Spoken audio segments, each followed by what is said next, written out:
Já que vocês são calouros, vai ser a primeira prova, então vou dar umas dicas de como é a prova, tá joia? Só para vocês terem uma noção, beleza?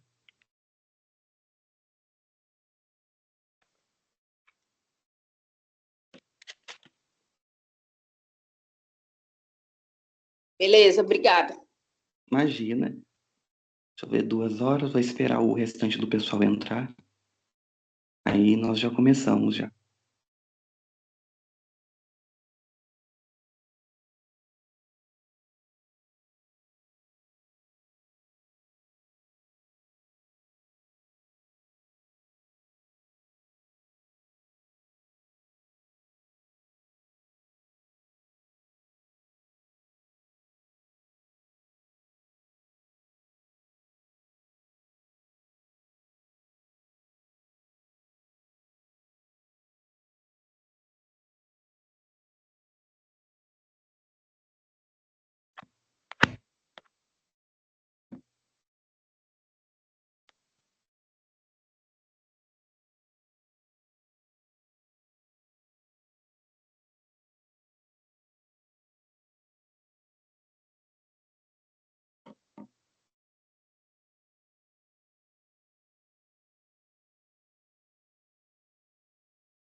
Gente, já já eu vou começar, tá bom? Só uns 2 minutinhos, que tá tendo um problema técnico aqui dos slides.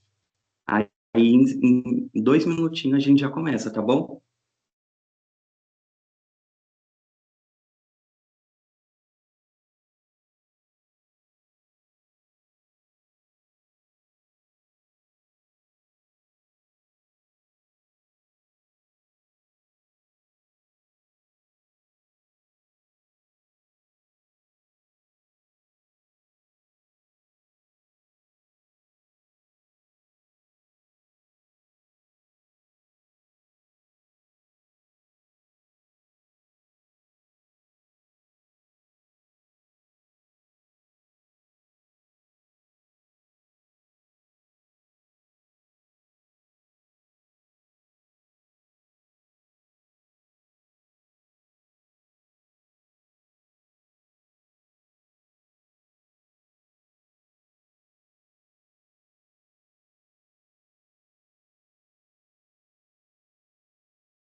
Oi, gente, boa tarde, tudo bem? É... Pra quem tá na chamada, se puder responder pra mim, vocês estão vendo o slide?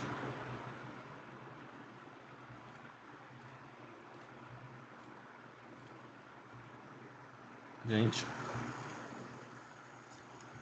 Sim, eu tô vendo o primeiro slide, laranja. tá, obrigado. Tô vendo também. É o Vitor que tá aí? Ele mesmo. Oi, Vitor. Oi.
Tá, joia. Então, acho que já dá para a gente começar. São 2h11. Tá bom, vamos lá. Gente, queria pedir desculpa pelo erro que aconteceu aqui do slide, tá, joia? Mas, graças a Deus, já foi resolvido. Bom, sejam bem-vindos à nossa monitoria.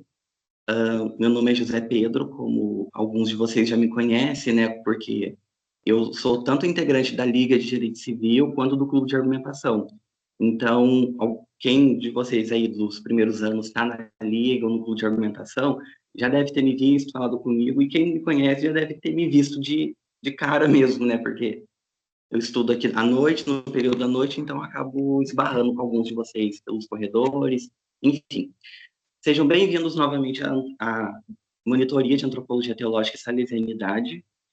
Essa monitoria eu vou focar mais em coisas para a prova do Diego, porque eu conversei com ele, ele disse que não vai ser somente questões de múltipla escolha, vai ter uma questão dissertativa que vocês vão ter que fazer uma dissertação, né, baseada numa reflexão que vocês vão fazer, e como ele não disse o que vai cair, por exemplo, lá vai cair tal coisa na dissertação, eu vou trabalhar os 3 tópicos que ele trabalhou com vocês até agora, para quando vocês chegarem na prova, vocês terem argumentos, ter uma boa dissertação para poder fazer essa última questão dele, tá joia?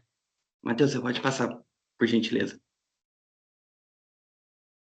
Deixa eu ver o próximo slide. Obrigado. Bom, o conteúdo que nós iremos abordar aqui hoje será o sistema preventivo de Dom Bosco, a história, tudo, o sistema, né, a sua base. Depois, nós vamos passar por uma compreensão teológica do ser humano, ou seja, o que a teologia tem a dizer do ser humano, como ela vê o ser humano, né, o que é o ser humano no ponto de vista teológico. E para fechar, eu vou fechar com vocês a parte da Edith Stein, e o Diego disse para focar nessa parte com vocês. E como também alguns alunos já me mandaram mensagem no privado, José, eu estou com dificuldade na parte da Edith, eu não consigo entender, será que você poderia explicar? Vou explicar para vocês tudo certinho, fiquem tranquilos que vai ter exemplos, e a aula vai ser muito participativa, que eu vou pedir a opinião de vocês, né, fazer algumas perguntas, a fim de meio que prender vocês aqui na monitoria, né, porque ninguém gosta, vamos ser sinceros, gente, ninguém gosta de antropologia teológica, uma matéria assim, tipo, bem, um pouquinho chatinha, né, não tem o coração dos calouros, como é o direito civil, o direito penal, mas nessa monitoria eu vou fazer de tudo para que vocês possam participar, possam entender o conteúdo, tá bom? E aqui embaixo, como vocês podem ver, está muito pequenininho, né, as fontes. Eu tirei o conteúdo que eu coloquei, eu fiz os meus slides com base no livro, nesse livro do Diego, sobre a compreensão teológica, as anotações dos cadernos de alguns alunos que me mandaram, né, como por exemplo a Rafaela, não sei se ela está aí, mas obrigado, Rafaela, por você ter mandado as anotações, e sobre os slides que o Diego mandou. Então foi baseado nessas 3 fontes que eu estudei o material e montei os slides para vocês, tá joia? Próximo slide, por favor. Pode passar, Matheus. Tá, joia. Primeiro de tudo, vou fazer uma perguntinha para vocês, para ver se vocês já pegaram o conteúdo, se não, a gente vai estudar aqui nessa monitoria. O que vocês entendem por uma educação baseada no amor? Ou seja, o que se entende em uma educação baseada no amor? Alguém saberia me explicar? Aí no chat, por gentileza.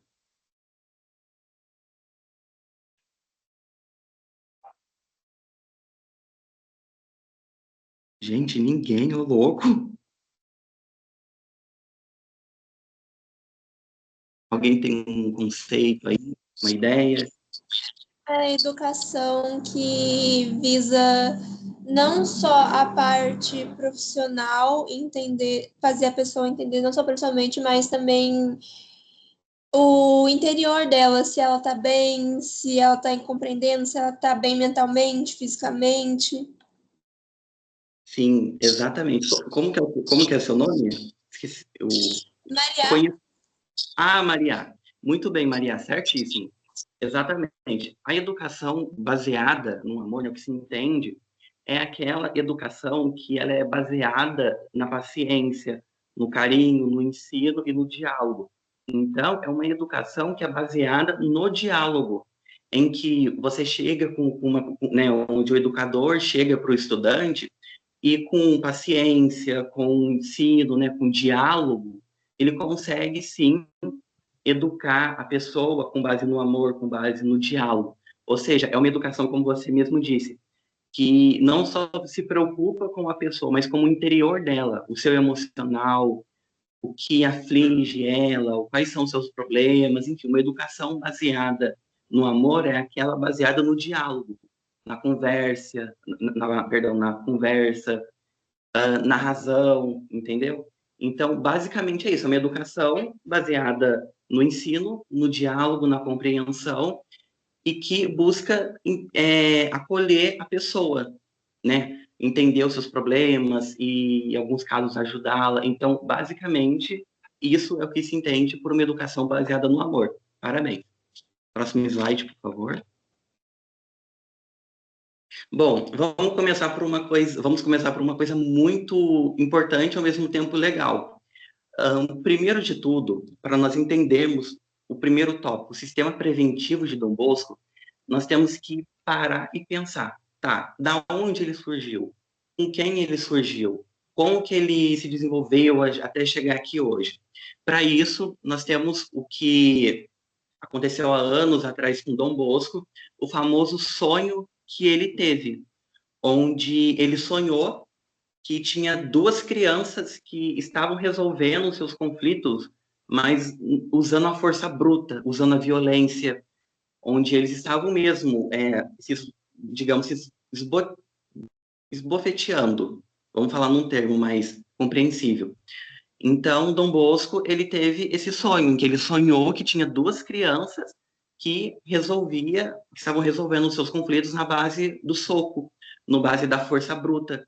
E quando ele foi usar a mesma força bruta para poder separar aquelas duas crianças, Dom Bosco, ele recebeu uma visita que ele diz que é de Maria e ao lado do seu filho Jesus, onde foi dito para ele, Dom Bosco, não é usando a violência que você vai resolver esse conflito.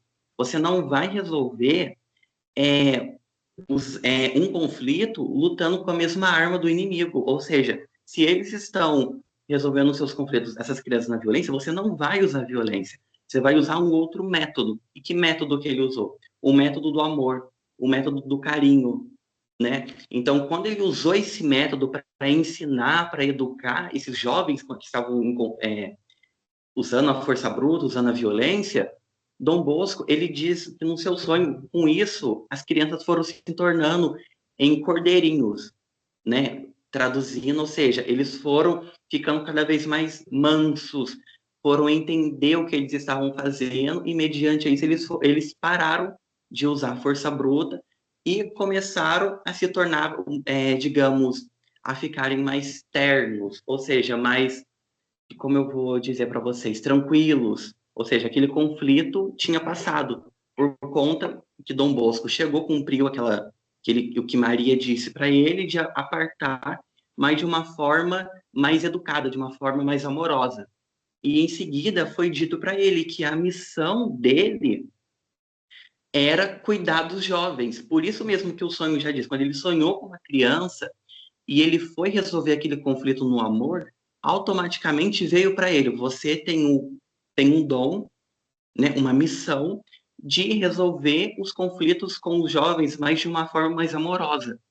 E não usando o mesmo meio que eles usam, que é a violência, mas de uma forma mais dialogada, de uma forma mais compreensiva. Então, foi isso que foi dito a Dom Bosco, ou seja, a missão que ele tinha. E tem até uma famosa frase que eu coloquei em azul, não sei se dá para vocês, acho que dá para vocês verem certinho, que diz que não é com pancadas que conseguirás torná-los amigos, mas com bondade e amor.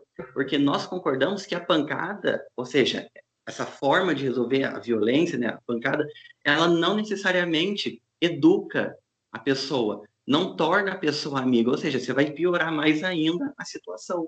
Então, esse é o verdadeiro significado que essa frase traz para a gente, que não é com pancada que você vai conseguir resolver uma situação, um determinado conflito, usando a violência, usando a força bruta, né? E quando eu digo violência, não é somente a força bruta, mas em outros aspectos, como, por exemplo, de você chegar aí xingando a pessoa, ou de gritar, né, para resolver aquele conflito.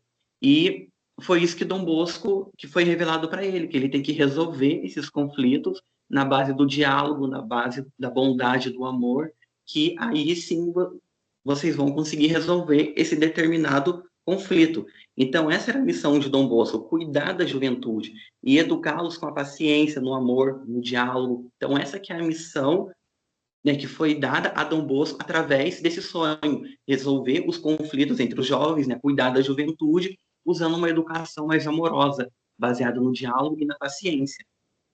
Entenderam? Vocês entenderam essa parte? Compreenderam ou possuem alguma dúvida por enquanto?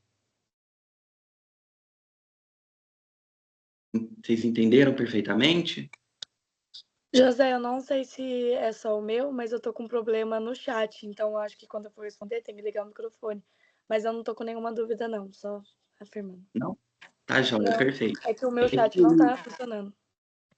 Então, o chat, de vez em quando ele dá um problema, mas caso vocês não consigam escrever no chat, pode sim ligar o microfone, tá, gente? Não precisa ficar com vergonha, não.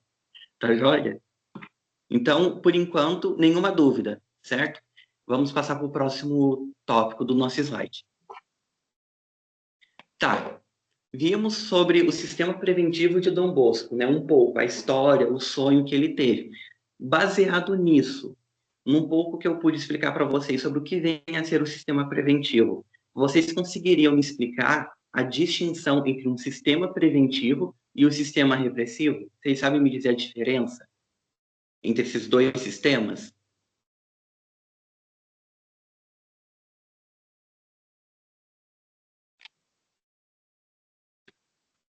Alguém tem alguma noção, diferença? Poderia explicar, por gentileza? Eu acho que é bem ao contrário do que o sistema preventivo. Ele é bem fácil de diferenciar do repressivo, porque é o totalmente contrário um do outro. Enquanto o preventivo, ele vai tentar sempre o diálogo, a paciência, a questão de, por exemplo, na educação, ela buscando sempre entender o lado do aluno e esquecer que ele, além de aluno, e lembrar que além de aluno ele é uma pessoa. O sistema repressivo não, ele vai usar a base da força, a base da ignorância, da arrogância, e ele, no sistema de educação, por exemplo, tem toda aquela questão, por exemplo, que eles falam que o aluno significa ser sem luz, e eu acho que pode diferenciar até que o sistema preventivo não vê o aluno como esse significado, e o repressivo talvez possa vê-lo com esse significado, porque ele é bem distinto um do outro. Exatamente, Rafaela, parabéns, certíssimo. Então, basicamente, foi o que você disse. O sistema preventivo, ele busca educar a pessoa na base do amor, na base do diálogo, mas de uma forma em que se usa a empatia. Quando eu me preocupo com a pessoa, quando eu vejo que aquela pessoa não está bem e eu vou conversar com ela, dialogando, entender o porquê daquilo. Até porque nós, como estudantes, a gente sabe que, infelizmente, tem certos motivos pessoais que tem na nossa casa, no nosso trabalho, e que, infelizmente, a gente acaba levando para a escola, para uma faculdade.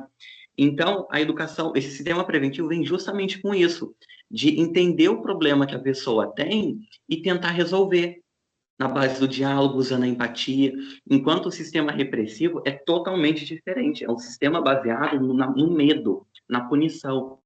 É aquele sistema onde tem um conflito, eu não vou querer entender o que está acontecendo. Se eu chegar lá e ver fulano batendo em tal pessoa, a pessoa que bateu, eu vou repreender e eu vou punir, independentemente de eu querer saber se a pessoa que está apanhando provocou a pessoa, ou se aconteceu uma coisa, o que desencadeou. O sistema repressivo ele é totalmente ao contrário.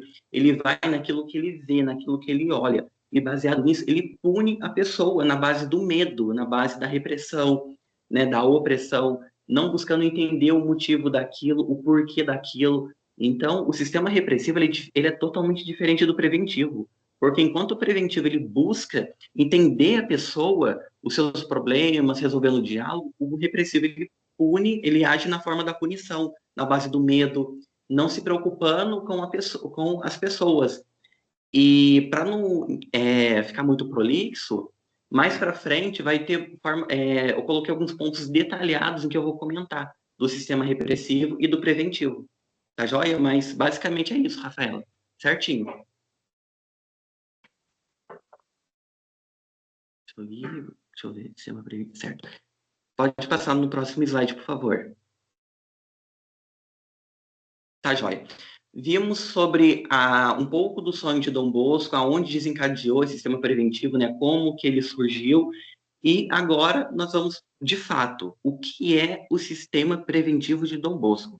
O sistema preventivo de Dom Bosco é aquele que propõe uma educação humanizada, ou seja, uma educação humana, que se preocupa com a pessoa humana, entendeu? Com as pessoas, uma educação humanizada.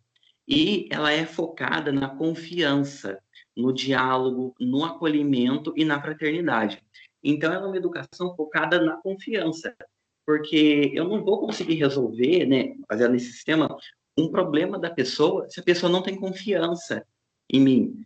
Então, esse sistema preventivo, ele é um sistema focado na confiança, no diálogo, quando eu chego no diálogo com a pessoa, quando eu vou conversar com ela, né, quando eu vou ouvir a pessoa. Então, essa é uma educação humanizada. Aquela educação que eu não somente preocupo com a pessoa, mas como eu também ouço o que ela tem para me dizer, ouço os problemas que ela tem. Então, basicamente, isso é o que é o sistema preventivo de Dom Bosco, aquele que propõe uma educação humanizada, que se preocupa com a pessoa humana. Quando eu ouço a pessoa, quando eu compreendo, quando eu vou dialogar com ela. E, baseado nisso, eu vou acolher a pessoa. Vou acolher, vou fornecer tudo que a pessoa precisa, se ela está precisando de ajuda, se eu posso fazer algo que possa ajudá-la no que for preciso. E na fraternidade, ou seja, na irmandade, digamos assim, esse laço afetivo. Porque a partir do momento em que eu me preocupo com a pessoa, que eu dialogo com ela, que eu escuto o problema dela, e que baseado nisso eu acolho a pessoa, eu vou estar desenvolvendo um sentimento de fraternidade, aquele sistema onde eu me preocupo com a pessoa, em que eu vejo ela como parte da minha família, onde o problema dela é um problema meu, então eu tenho que resolver, né? Ajudar ela. É claro que não é uma obrigação, mas uma forma humanizada de você ajudar a pessoa, de você poder auxiliar ela no que for preciso. Então, é basicamente nesse diálogo que, além de você acolher a pessoa, você acaba sendo fraterno. Você trata a pessoa como se ela fosse da sua família. Ou seja, você se importa com o sentimento da pessoa, como também pelo simples fato dela ser humana. E esse sistema, ele é dividido, né? Essa base, ele é baseado nesses 3 subitens, que são a razão, a religião e o amor. A razão é aquela, como eu já expliquei, baseada no diálogo, né? No diálogo, na conversa e no discernimento. A religião é a formação integral do ser humano, respeitando os seus valores. Então, a religião, querendo ou não, ela tem certos valores que podem ser passados para as pessoas, né? Para a sociedade. E quando nós falamos no amor, entendemos uma educação pausada no acolhimento e no ambiente de confiança. Porque a partir do momento em que eu acolho uma pessoa, em determinado ambiente, eu estou querendo demonstrar confiança na pessoa. E isso é muito bom. Porque se eu chego para você e acolho, você ouça os seus problemas, você vai uma hora você vai acabar desenvolvendo um sentimento de confiança. Poxa, ele me compreendeu, ele ouviu o que eu preciso, então vou confiar nessa pessoa, que essa pessoa se preocupa comigo. Então, basicamente, isso que é o sistema preventivo de Dom Bosco. Quando eu me preocupo com a pessoa, quando eu vejo ela como uma pessoa humana e que merece acolhimento, merece um diálogo, né, um ambiente melhor para ela e, se possível, ajudar ela no que for preciso. Então, basicamente, isso que é o sistema preventivo de Dom Bosco. Tá joia? Próximo slide, por favor.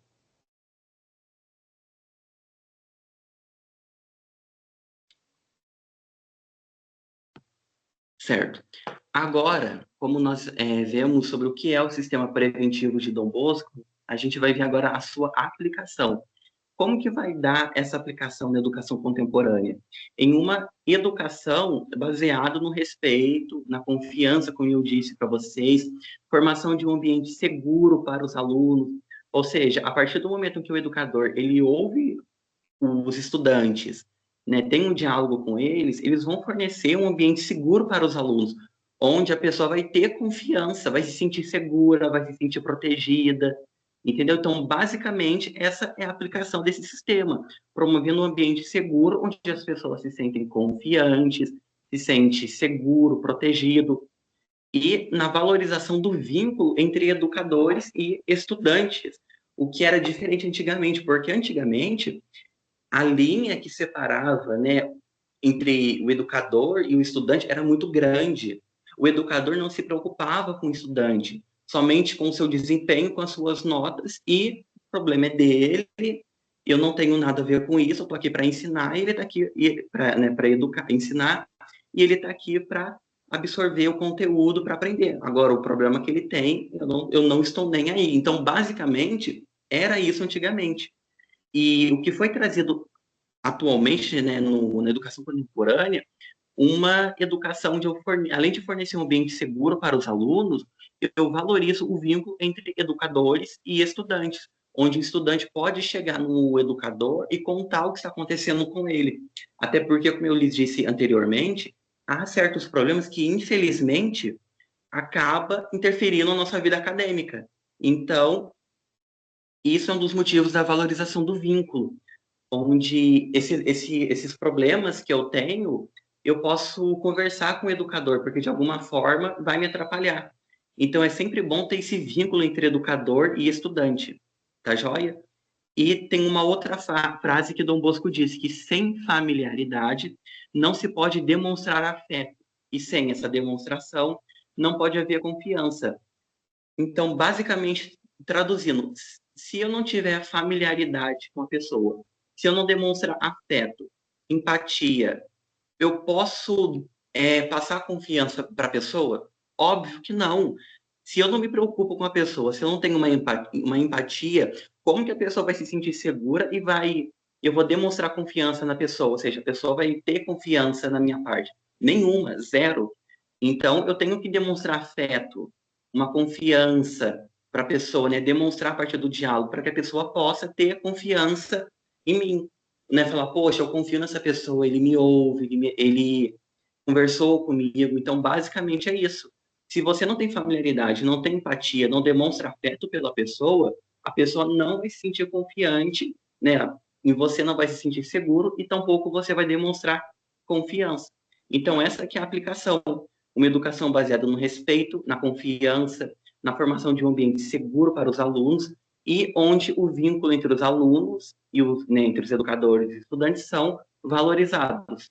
Tá joia? Alguém tem alguma dúvida? Tem alguma coisa a mais para colocar, para ponderar? Ou podemos seguir adiante?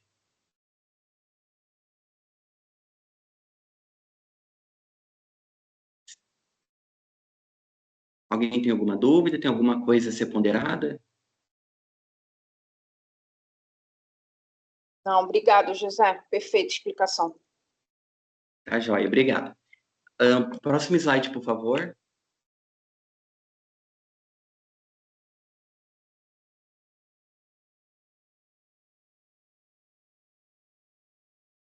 E para finalizar essa parte do conteúdo, né, do sistema preventivo, temos uma outra frase que diz que a educação ela é a coisa do coração. Sem confiança e sem amor não pode haver boa educação, como eu disse. Se eu não demonstro confiança, se eu não tenho amor pela pessoa, não pode haver uma boa educação. Que a boa educação é aquela baseada onde eu escuto a pessoa, onde eu onde eu possa dialogar com a pessoa, onde eu tenho empatia. Então, se eu não tenho isso, ela não é uma boa educação. Então, a educação, como diz, é a coisa do coração, é aquela educação onde eu tenho um coração pela pessoa, que eu me preocupo com ela. E se eu não tenho isso, não pode ser chamada de boa educação. Logo, não temos o sistema preventivo de Dom Bosco. Próximo slide, por favor.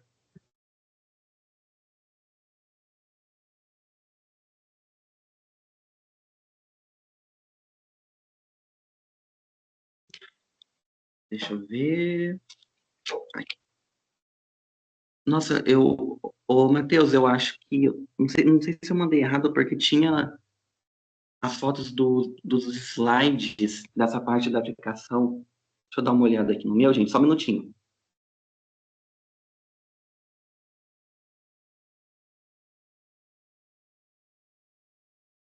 Ah, certo, certo, perfeito. Sua aplicação no cotidiano. Eu achava que tinha uma foto, mas... eu coloquei sem mesmo, que vai ter nas próximas, desculpa.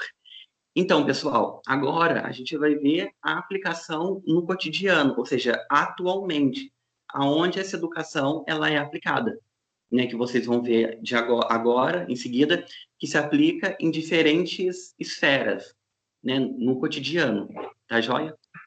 Pode passar, por favor.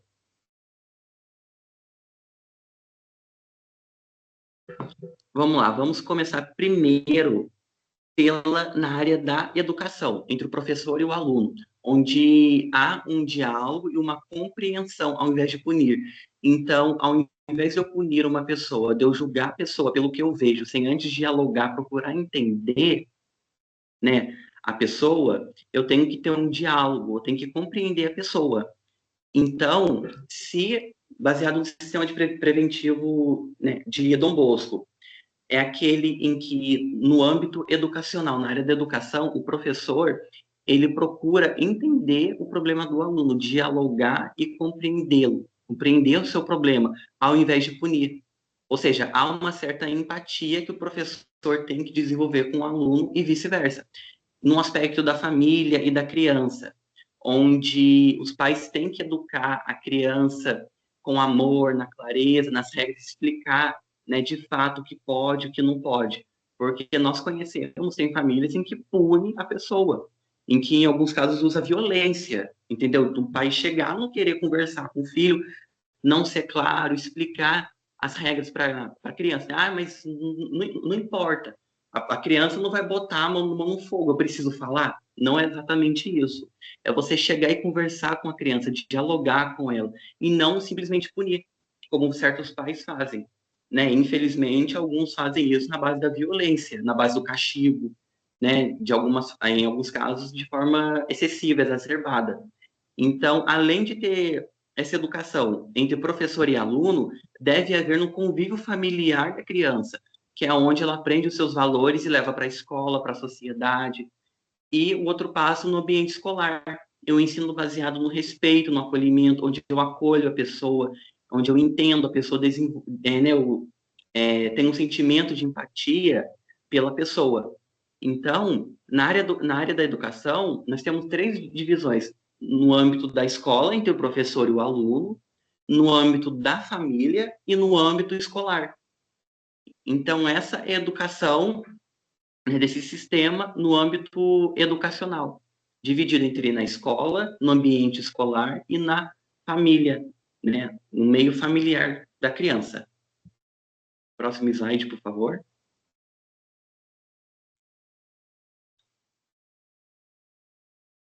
No trabalho, vimos na área da educação, agora a gente vai ver na parte do trabalho.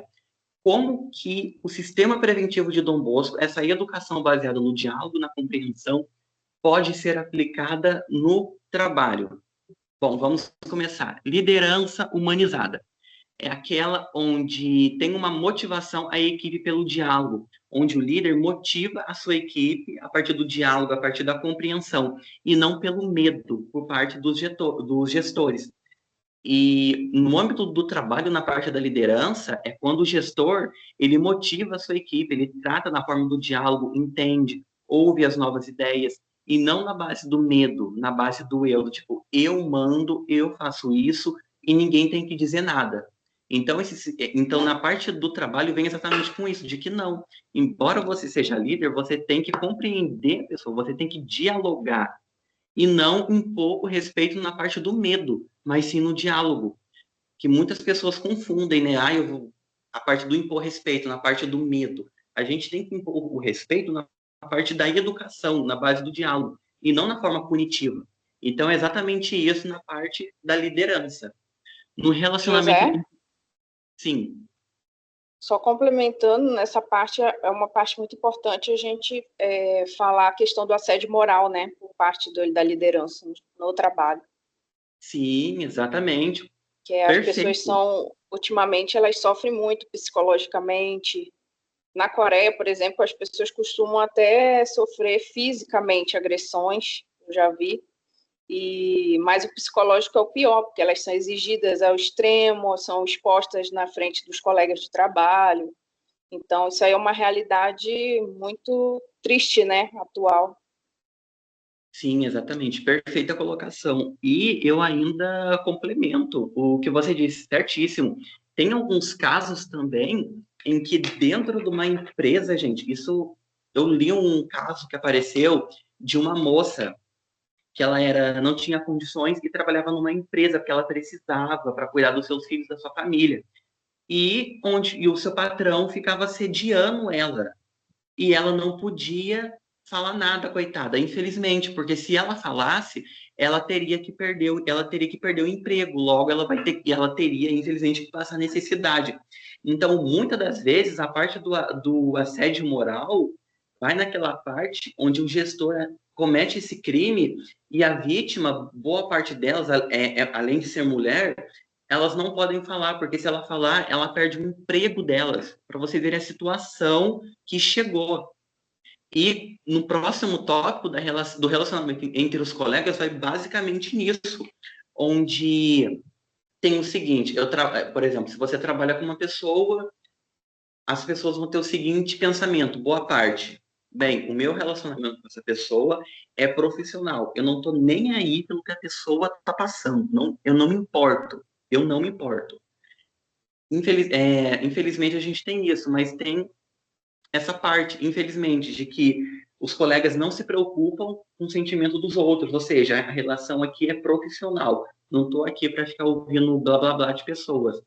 Então, basicamente, na parte do relacionamento entre os colegas, no ambiente, é aquele onde há uma colaboração e respeito mútuo, onde o colega acolhe o outro, onde ele vê que a pessoa está tendo um problema, sofrendo uma determinada, em alguns casos, assédio, alguma dificuldade, e eles chegam e acolhem a pessoa, dialoga com a pessoa. Então, tem tudo isso, inclusive na Coreia tem, né, de que há agressão física, como você mencionou.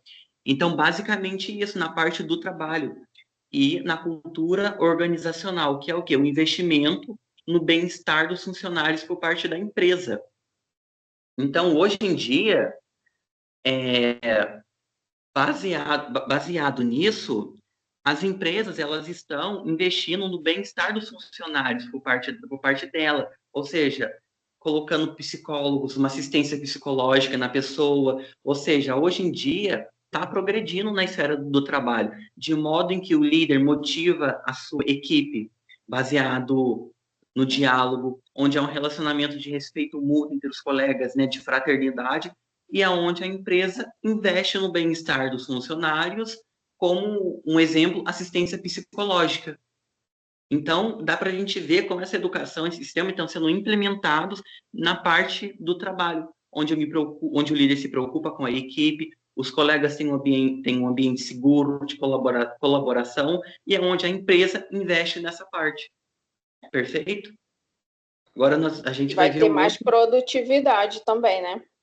Exatamente, Investindo em porque tudo isso, vai produzir mais, né? A colaboração é maior entre as pessoas, a confiança na chefia é maior, então todo mundo tende a ganhar.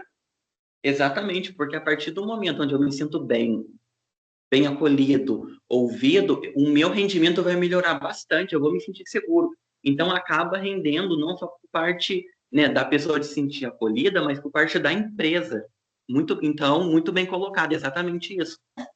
E, José, só complementando, eu acho que, assim, vendo essa discussão, que às vezes na aula a gente não consegue discutir tanto essa parte dia a dia, assim, ele discutiu, o professor discutiu, mas está sendo muito boa essa discussão, porque no dia a dia, quando a gente estiver atuando na advocacia, isso aí a gente vai lidar com várias pessoas que enfrentam todos esses problemas, né?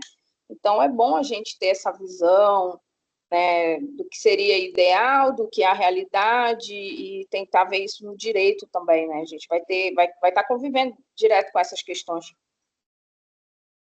Exatamente, perfeito. Eu esqueci seu nome mesmo, eu trabalhei Dayana, direito. Dayana. Então, da Liga Dayana, também. certo. Então, perfeito o que você acabou de complementar. É porque fica Mas, meio invisível. Por que eu estou vendo antropologia, entendeu? Por que a gente fica meio se questionando, né? Assim, vendo sim, qual será a verdade. aplicação, né? Mas essa parte Exatamente. humana, filosófica, teológica, ela é Uhum. necessária para a construção, né, da gente como pessoa, não só como um profissional. Certo, perfeito. Inclusive, inclusive, você acabou de dar um spoiler. Era exatamente isso que eu iria falar para vocês daqui a alguns minutos. Mas basicamente é isso. Vocês estão vendo como que a antropologia teológica ela é importantíssima no direito e é de suma importância nós aprendermos e termos essa disciplina que muita gente fala antropologia teológica, que horror, para que serve esse negócio? Para que serve? O que eu vou fazer? Vocês estão vendo como ela se relaciona com o direito? Então, basicamente é isso. Tudo que eu vou falar agora do sistema preventivo de Dom Bosco agora, vocês vão levar para a vida quando vocês forem seguir a advocacia, porque é o dia a dia de vocês, entendeu? Na parte do trabalho agora dá para dividir para a área trabalhista, entendeu? Então, percebam que tem uma relação com o direito, a antropologia teológica, porque não só compreende o humano no aspecto teológico, mas em diversas outras ciências, na sua totalidade, na sua integralidade. Então, só para vocês terem uma noção da importância da antropologia teológica. Tá joia? Próximo slide, por favor.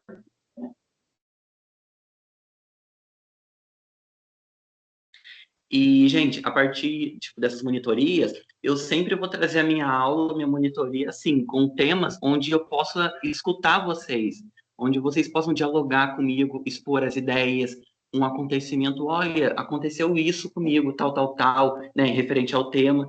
Então, esse é o intuito da minha monitoria, trazer um aspecto importantíssimo da antropologia, no qual você possa incorporar com o direito. Entendeu? Porque eu não vou chegar aqui e falar um monte de coisa, blá, blá, blá, Aristóteles, sei lá o quê, filósofo, filósofo, filósofo, e vocês não vão entender nada.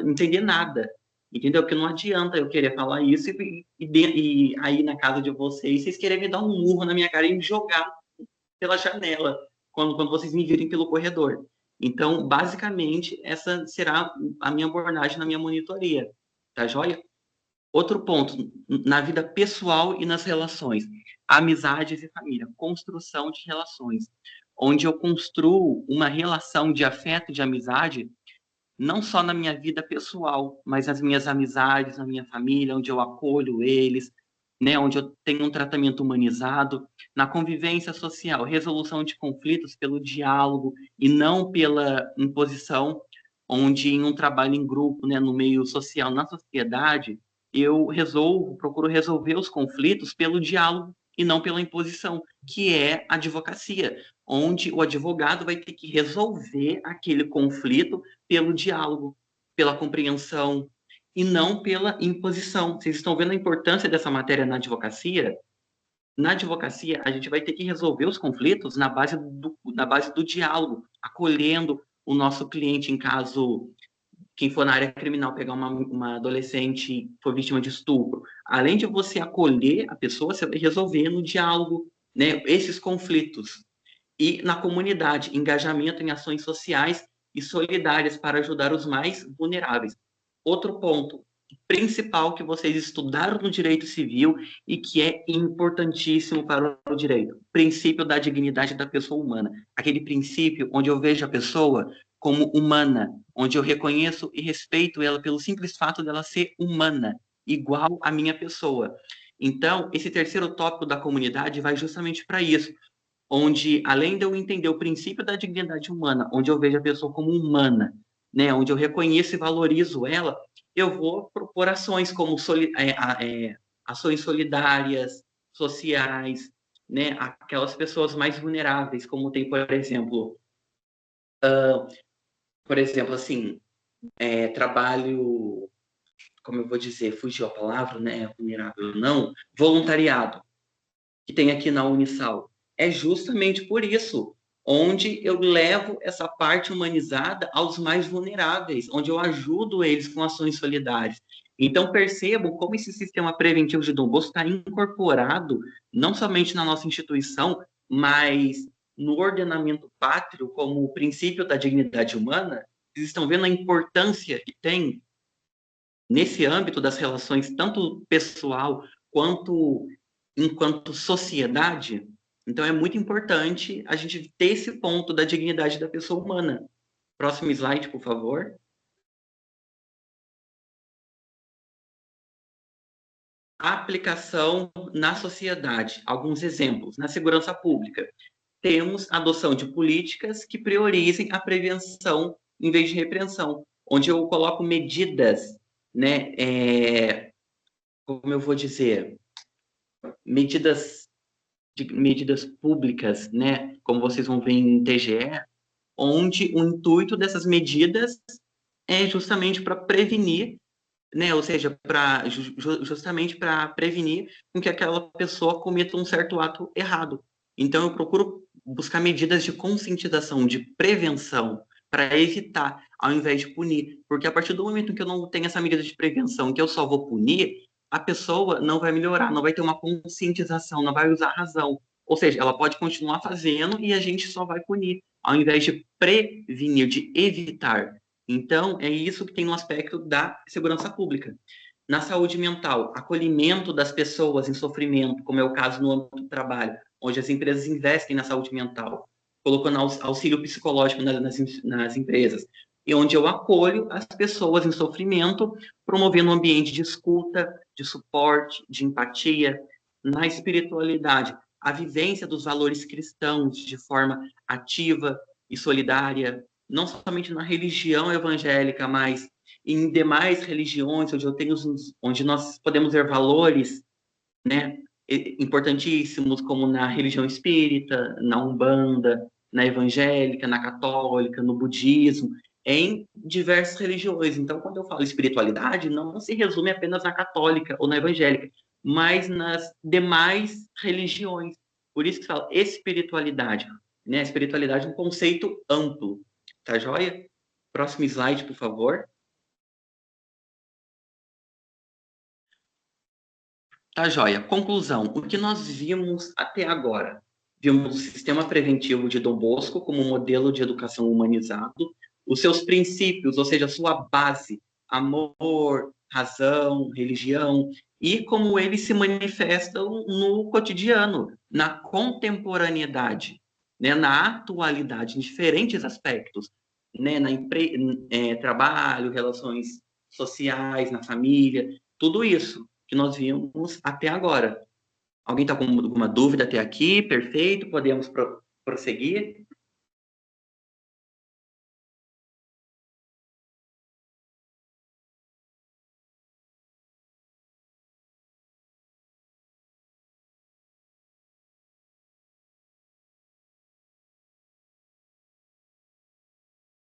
Então, como a Luísa Ambiel fala, quem cala consente. Então, vamos progredir então para o próximo tópico. Vamos lá. Agora, o que a teologia tem algo a dizer sobre o ser humano? O que vocês me dizem? Né? O que a teologia tem algo a dizer sobre o ser humano? Alguns de vocês têm uma ideia? Pode me falar.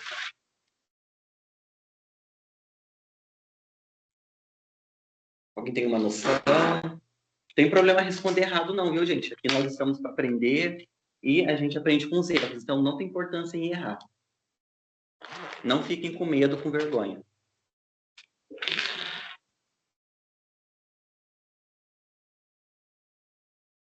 Eu acho que é entender o ser humano além do físico dele, é entender que ele é muito mais além do que aquilo que nós podemos ver, enxergar e sentir, saber que a gente pode fazer uma, entre aspas, digamos, uma pesquisa, se aprofundar muito mais para descobrir o próprio ser humano, descobrir quais as razões que fazem nós buscarmos, como eu posso dizer, o sentimento que a gente precisa preencher dentro de nós, sabe? Algo transcendental, alguma coisa assim, eu acho. Exatamente, perfeito. Exatamente. Isso que você falou é muito importante. Parabéns, você respondeu certinho. E é basicamente isso que a teologia tem algo a dizer sobre o ser humano, que a teologia aborda, né, a respeito de quem é o ser humano de uma maneira ampla. Então a gente vai ver agora um pouco sobre a visão do homem na perspectiva teológica, tá bom? Mas parabéns, certíssimo. Próximo slide, por favor. Opa, quebra. Então vamos lá. A antropologia, nesse aspecto, é uma ciência que busca conhecer o ser humano na sua integralidade. Ou seja, é uma ciência que aborda outras ciências e que, baseado assim nessas diversidades de ciências, como o ser humano é visto no seu total, na sua integralidade, ou seja, nas diversas ciências que nós temos. Então, vamos continuar. Né, que nós, enquanto seres humanos, precisamos buscar um sentido da nossa existência, da nossa origem, do nosso destino. Ou seja, quando a gente para e pensa assim, o que eu preciso? Qual é o sentido da minha existência? Por que eu existo? Qual é o sentido da minha origem? Qual é o meu destino? O que eu tenho que fazer aqui? Né? Porque tem hora que a gente para que nem a Nazaré Tedesco, do tipo, o que eu estou fazendo aqui? Eu quero a minha mãe, entendeu? Basicamente é isso. O que eu estou fazendo aqui? Né? A Nazaré Tedesco. Então, a antropologia, né, a teologia, a antropologia teológica vem nesse aspecto de responder essas, digamos, essas lacunas que ficam no nosso subconsciente. E o que ela tem a dizer? Alguns pontos principais que eu abordei. Que o ser humano ele é livre, possui liberdade, óbvio, tá? Além de ter dois aspectos, tanto na religião quanto na Constituição. Na religião, livre-arbítrio. Somos livres para fazermos o que a gente quiser, não tudo que a gente quiser, mas quando eu digo de quiser, é quando que a gente é livre para ser quem a gente é. E no aspecto da Constituição, nós temos direito à liberdade. Então, o ser humano ele é livre, possui liberdade, livre para escolher suas escolhas, o que ele faz, como ele toma suas decisões. Então, é o principal ponto que a antropologia teológica tem do ser humano, como uma pessoa livre e que possui direito de escolher o que ela faz com a sua liberdade. E, para isso, para a gente conhecer o nosso destino, a gente precisa se libertar de tudo que escraviza a gente, né? Ou seja, o que impede a gente de escolher o bem, né? De fazer a escolha do bem. Então, a gente precisa se libertar de todas as nossas, digamos, barreiras, tudo que nos impeça de ver um outro sentido na vida. Em alguns casos, quebrar certos estereótipos, como aconteceu com a gente em alguns pontos. Então, basicamente é isso. Para a gente compreender o que a gente está fazendo aqui, é se desprender de tudo que nos impede, entendeu? Dos nossos dogmas que impede, em alguns pontos da nossa crença, né? De vermos em um sentido bem amplo. Então, é isso que a antropologia tem a dizer sobre o ser humano. Outro ponto, assumir a nossa natureza frágil, para que assim a gente possa adotar um bom estilo de vida e de aprendizado e construção. A partir do momento em que eu assumo a minha natureza frágil, poxa, eu sou frágil, eu sou humano, eu erro, possuo erros, e baseado nisso, eu quero mudar, ou seja, quando eu assumo os meus erros, a minha natureza frágil, nós adotamos o outro estilo de vida. Um estilo onde a gente tem uma consciência. Vocês entenderam? Aconteceu uma coisa aqui que sumiu. Peraí.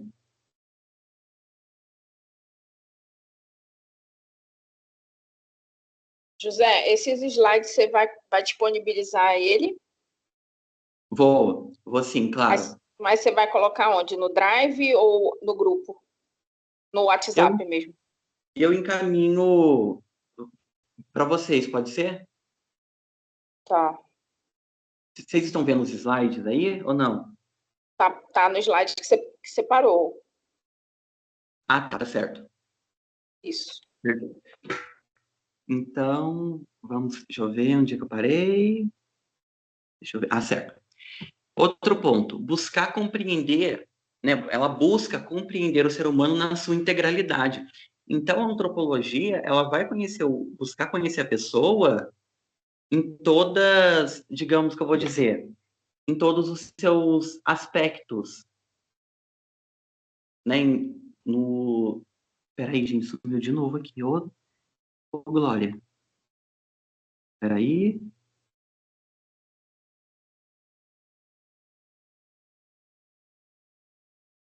Já voltou, já. A culpa foi minha de novo, José.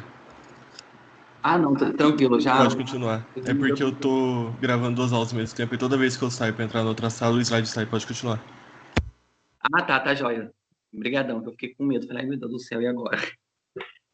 Tá joia. Então, a antropologia busca compreender o ser humano na sua integralidade, na sua totalidade. Ou seja, esse é o motivo pelo qual ela se expandiu. Por quê? Porque essa disciplina é uma disciplina que busca compreender o ser humano não somente no aspecto teológico, mas em diversos assuntos, em diversos aspectos. Por isso que ela se expandiu, porque ela busca conhecer o ser humano em tudo, em todas as ciências, em todos os seus aspectos, como abrangendo o mundo social, o mundo político, cultural, religioso, o que a torna uma ciência de interesse público e universal. Também ela busca ver o ser humano como uma imagem e semelhança de Deus, ou seja, um amor, né, como a própria imagem de Jesus Cristo. Então, ela busca dizer que o ser humano é a imagem e semelhança de Deus, como também um sentimento de fraternidade, um sentimento de irmandade, criado pelo amor e para amar, ou seja, por amor e para amar. Ou seja, quando eu crio um aspecto, né, quando eu vou um aspecto, como eu vou dizer, com a pessoa, um aspecto mais humano, um aspecto mais amoroso, essa pessoa, ela vai transmitir isso para as outras pessoas, ou seja, contagia essa parte. Então, em alguns pontos, a antropologia teológica, ela vem com isso, com esse sentimento de fraternidade, aonde você faz as coisas por amor e que também você recebe, ou seja, é dando que se recebe, como Jesus Cristo dizia nos seus ensinamentos. Ou seja, como isso vai se dar? Vai se dar por meio da razão. A razão, ela é importantíssima, porque a razão é quando eu entendo, quando eu compreendo, quando eu tenho consentimento. E a partir do momento que eu entendo, que eu compreendo isso, eu vou desenvolver essa fraternidade dentro do aspecto da antropologia, como ela diz sobre o ser humano. E ela procura saber, né, procurar saber não, nesse aspecto, quando a gente vai fazer esse autoconhecimento da gente, quando a gente vai procurar saber quem nós somos, né? O que eu sou, o que eu vim fazer aqui, qual o meu propósito, quando eu vou procurar o saber, não somente no aspecto teológico, mas de conhecimento, a gente tem que ter em mente, eu estou buscando o saber, mas não somente para me qualificar profissionalmente, para qualificar a mim mesmo. Ou seja, eu procurei o autoconhecimento, eu me autoconheço, já é o suficiente. Não, o saber, ele não se resume apenas na qualificação da gente, mas como cidadãos éticos, sensíveis, desenvolver a empatia ao humano em maior vulnerabilidade. Não adianta eu me conhecer, né, dizer que eu tenho um amor, de que eu criei esse sentimento, de que eu compreendi que eu tenho que desenvolver o amor, trabalhar nele, se eu não ajudo o vulnerável, a pessoa que precisa de ajuda. Então fica uma coisa mais hipócrita. Como que você fala que você está querendo ser a imagem e semelhança de Deus? Ou seja, ter Jesus Cristo como seu exemplo, melhorar como ser humano, se você não ajuda o próximo que necessita. Vocês não concordam que tem uma certa incoerência, uma certa hipocrisia? Então é isso que a antropologia ela vem dizer, que você tem que procurar o saber não somente para te qualificar, mas como cidadão ético, sensível, aqueles que precisam de ajuda, certo? Então, basicamente, é o que a antropologia tem a dizer ao ser humano. Um ser humano que possui liberdade, que precisa se libertar de tudo que o escraviza para se conhecer, que assume sua natureza frágil, que busca compreender a sua integralidade, a sua imagem e semelhança de Deus, o seu sentimento de fraternidade, de irmandade, pelo amor pelo próximo, procurar saber, procurar o conhecimento, não só para te qualificar, mas para te fazer um cidadão sensível, para que você tenha, digamos, compaixão, de que você veja aquela pessoa vulnerável e que você demonstre o amor. E não é só, o amor não se resume só em você falar, mas na prática. Ou seja, não adianta eu falar que eu amo a pessoa se eu não ajudo o próximo que eu faço. Então é exatamente isso que a antropologia vem dizer. Você tem que ter o seu saber, né, o seu conhecimento, não só para te qualificar, mas para você ter um olhar sensível àquele que você precisa de ajuda, aquele que precisa, né, que está em vulnerabilidade, né? Então, querendo ou não, se você tem o amor, você tem que aplicá-lo. E um outro ponto importantíssimo que é que o homem é visto pela antropologia teológica, princípios importantíssimos, arquitetônico e hermenêutico. Princípio arquitetônico, ele fala a respeito do dado revelado. Como assim o dado revelado? A pessoa humana. Quem é a pessoa? O ser humano. Então, o dado revelado busca dizer que a pessoa é uma pessoa humana, um ser humano. Isso que é o dado revelado, de quem é o ser humano. E baseado nisso, como por exemplo, a gente tem a Bíblia. A Bíblia é um exemplo clássico de um princípio arquitetônico, onde o dado revelado, ou seja, a concepção que eu tenho como ser humano, está descrita na Bíblia, um exemplo. E baseado nesse princípio arquitetônico, onde a gente tem o dado revelado do que é, de quem é o ser humano, a gente vai desenvolver um princípio hermenêutico, um princípio da interpretação, onde eu interpreto aquele dado revelado. No caso da Bíblia, um dos exemplos, onde a gente vê o dado revelado, ou seja, o ser humano à luz da Bíblia, e a gente interpreta. Então, isso que é um princípio hermenêutico, quando eu interpreto o dado revelado, onde eu vou além do que está sendo, ou seja, é quando o princípio hermenêutico ele busca interpretar não somente o dado revelado, o que está sendo revelado, mas o que está além, ou seja, quando eu vou interpretar, quando eu uso a interpretação. Então, isso que é o princípio arquitetônico, dado revelado, hermenêutico, eu interpreto além do que aquilo é revelado sobre o homem, sobre o que é o homem, a sua natureza, entendeu? Então, basicamente, isso que é o princípio arquitetônico e o princípio hermenêutico na antropologia, certo? Alguém tem alguma dúvida? Conseguiu entender por aqui? Gente, só para dizer assim, a minha monitoria também vai ser assim. Se eu estiver passando conteúdo e vocês disserem, José, eu não entendi, porque assim, tem conteúdo que, por exemplo, assim, que a gente vai abordar, que a gente viu lá no primeiro minuto, no primeiro slide. E se você tiver com dúvida, não tem problema. Eu volto lá no começo e explico para você, tá joia? O importante é a gente caminhar de mão dada, ninguém fica para trás, entendeu? Então, todo mundo vai aprender. Alguém tem alguma dúvida? Tem alguma coisa? Oi. José, você falou, a questão deu como exemplo a Bíblia, que é revelado ali, tem a escrita que é feita, toda a parte escrita, mas ela precisa ser interpretada. Essa que seria o princípio arquitetônico, de fazer a interpretação de uma determinada coisa. No caso, você deu o exemplo da Bíblia, é isso? Não, o princípio arquitetônico é aquele princípio do dado revelado, ou seja, dado revelado, onde eu vejo dados da pessoa, do ser humano, entendeu? Onde eu vejo quem é o ser humano, ou seja, significa, como eu vou dizer, é quando eu tenho um certo dado de quem é o ser humano, porque, como eu disse, a antropologia teológica busca conhecer o ser humano na sua totalidade. E, baseado nisso, a gente tem um princípio arquitetônico, que é o dado revelado, ou seja, onde eu sei quem é o ser humano, onde eu estou vendo quem é o ser humano, o que é ele. E o da hermenêutica é quando eu vou interpretar a partir disso.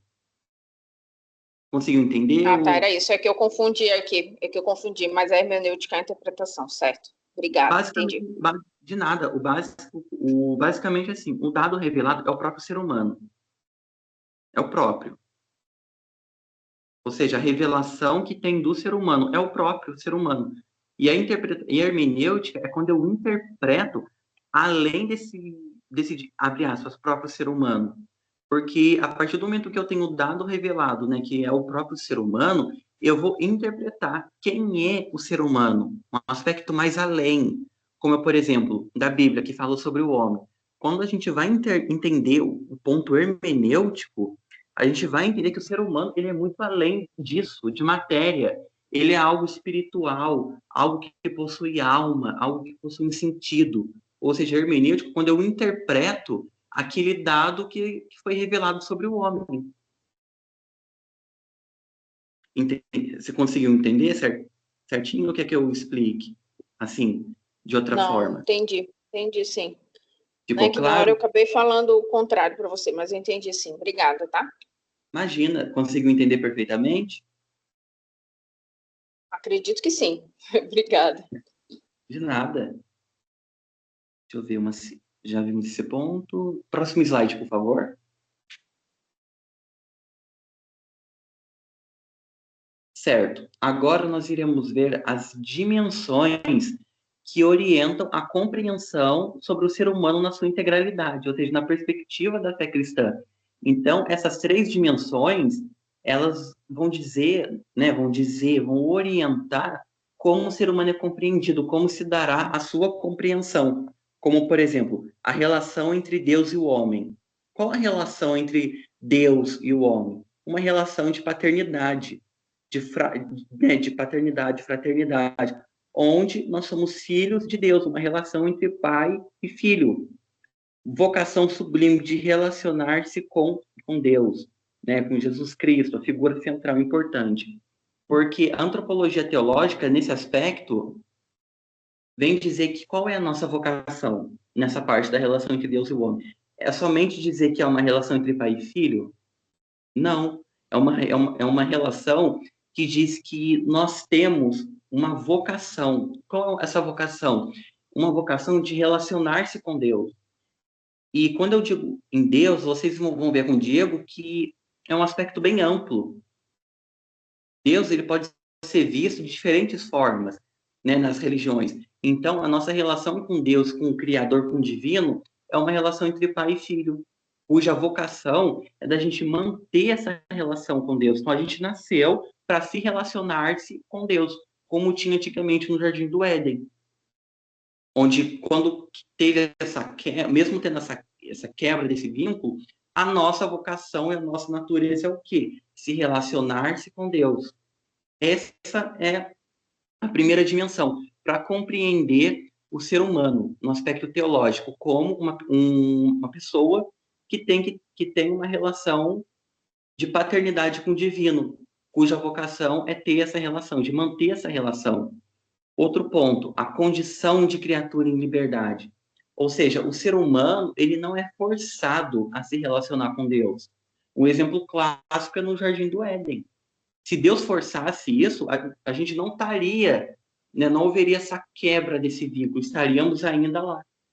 Mas, para que essa relação entre Deus e o homem possa existir, possa acontecer, tem que partir da pessoa, porque Deus não vai forçar você a ter essa relação com ele. Você não vai ser forçado, você não vai ser obrigado. Você vai se você quer. Se você quiser, se você sentir à vontade, se você quiser construir um plano de Deus, né? A razão, porque ele é a razão última da nossa existência.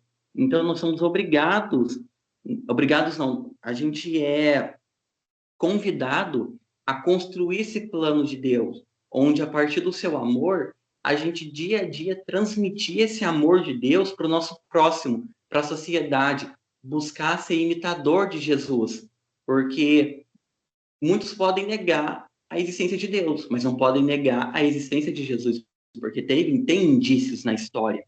Então, quando a gente fala a respeito disso, construir um plano com Deus, é esse plano da relação dele, né, de filho com pai, onde a gente vai construir essa relação com amor, e onde, mediante isso, a gente vai vai mostrar isso na sociedade. Vocês entenderam? Então, o ser humano, ele é livre, ele possui liberdade.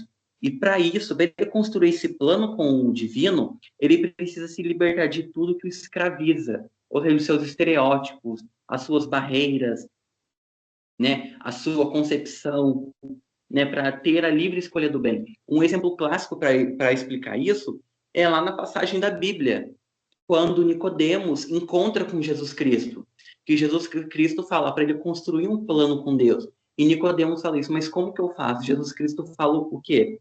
Você tem que nascer de novo. Olha a ignorância, a falta de conhecimento de Nicodemos a responder essa resposta. Mas, mestre, eu tenho que... Como assim nascer de novo? Porventura, eu tenho que entrar no ventre da minha mãe para poder nascer de novo? Olha só para você ver a ignorância. Olha só para vocês verem a barreira que impedia de Nicodemos de construir um plano com o divino. E Jesus fala, não, você precisa nascer de novo, você precisa romper tudo isso que te impede para construir um plano com Deus. Vocês conseguem entender sobre a livre escolha do ser humano e que para ele ter essa relação com Deus, o que ele precisa se libertar, né, de tudo que o escraviza, dogma, tudo, para ele ter de fato essa relação com Deus? Vocês conseguem perceber essa condição do ser humano? E a última, a fraqueza humana. Quando o próprio mestre estava aqui, Jesus, ele sabia disso. Até porque ele experimentou a mesma dor que a gente tem. Ele teve o mesmo sentimento que a gente teve. E o próximo passo é a gente assumir a fraqueza humana, que é que nós somos fracos, que a gente erra, pecador, passível de erro, entendeu?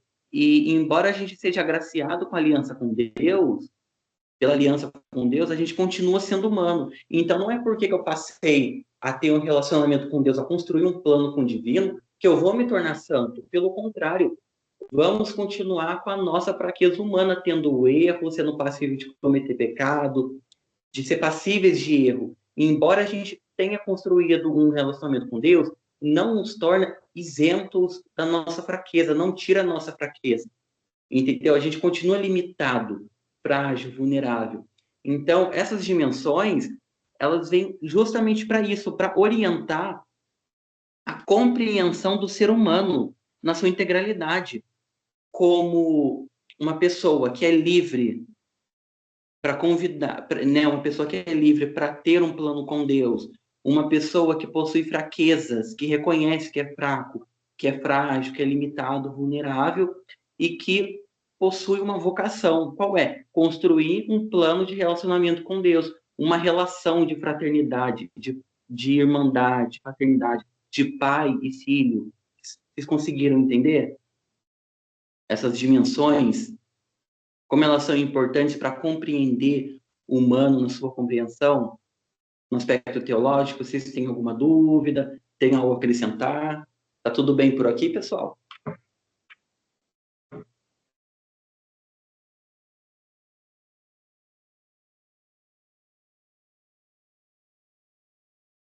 Por enquanto, não. Podemos prosseguir? Eu estou conseguindo acessar o chat, gente, por isso que fica esse silêncio aqui. Mas vamos continuar a nossa matéria para não poder demorar muito. Beleza? Próximo slide, por favor. Com isso, a gente viu a dimensão do ser humano, ou seja, as dimensões que buscam compreender o ser humano na sua totalidade, como também no seu aspecto teológico. Agora a gente vai ver a estrutura fundamental do ser humano, ou seja, a nossa estrutura, o que a gente tem enquanto ser humano. Vamos começar pela linguagem. Linguagem é tudo que se compreende. E isso vai desde eu entender, né, alguma coisa, desde como, por exemplo, se eu falo, se eu escuto, ou seja, tudo que se compreende. Tudo que eu compreendo na realidade é a linguagem. Relações sociais e vida social. Precisamos uns dos outros. Gente, essa parte é muito importante. Nós precisamos uns dos outros. Eu não sei se em TGE o Antônio, o Azema abordou com vocês acerca da teoria da sociedade, da teoria contratualista, a teoria finalista.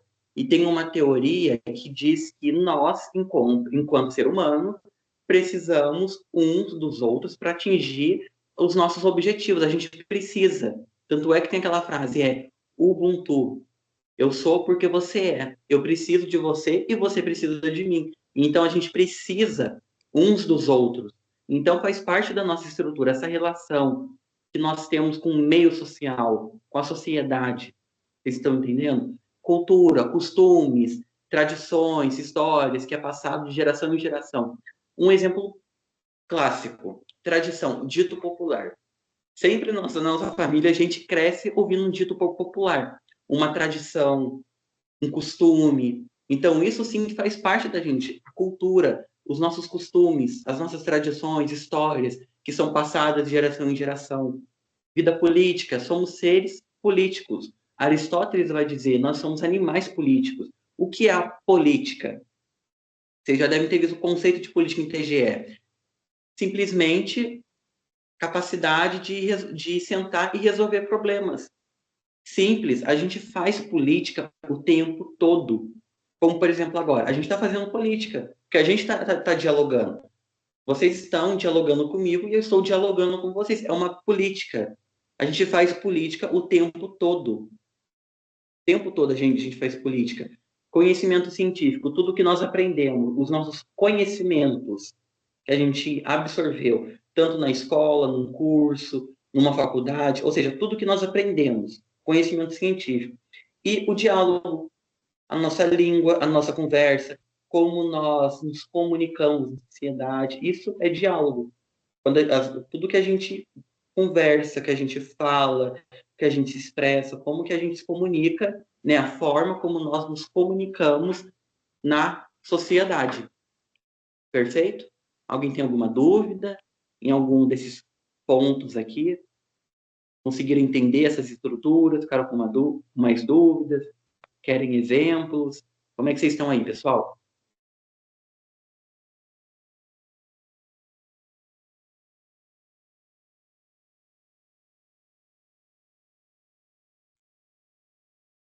Certo? Tudo certo, José. Tá joia. Firme. Então, vamos prosseguir, então. Próximo slide, por favor. Conclusão. O que nós vimos até agora que diz que a teologia tem algo a dizer sobre o ser humano?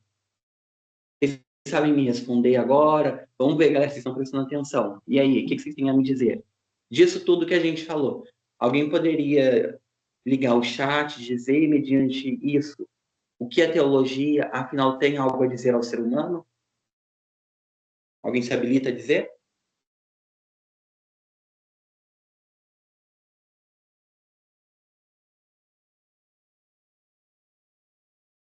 Alguém?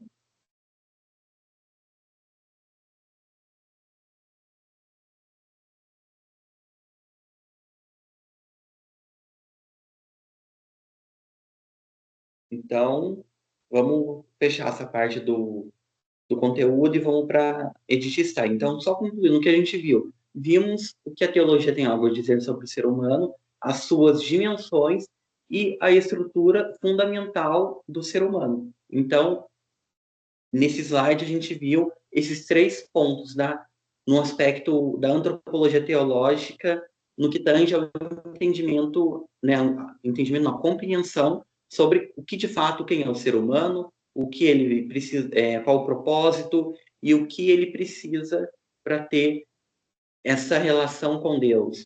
Então, basicamente, até agora a gente viu isso. Beleza? Vamos partir para o próximo tópico, por gentileza.